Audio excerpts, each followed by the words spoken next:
বাসীৰাজ মই কল্পজ্যোতি পাটৰ মই মৰিগাঁও জিলাৰ পৰা কেদাৰনাথ যাত্ৰা চাইকেলেৰে কৰি আহিছোঁ। আজি আমি আহি পাইছোঁ দেৱ প্ৰয়াগ। এয়া হৈছে উত্তৰাখণ্ডৰ দেৱ প্ৰয়াগ। চাব আপোনালোকে ভিউ বহুত ঘৰ, এইপিনে পাহাৰ, জেগাডোখৰ বহুত ভাল লাগিছে। এইপিনে হেৰি গংগা বৈ গৈ আছে।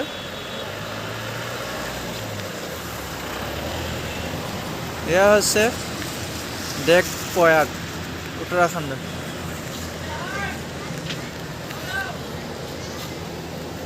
এয়া আমাৰ চাইকেলবোৰ, দুইজনৰ দুখন চাইকেল, মানুহে ভৰি হৈ গৈছে।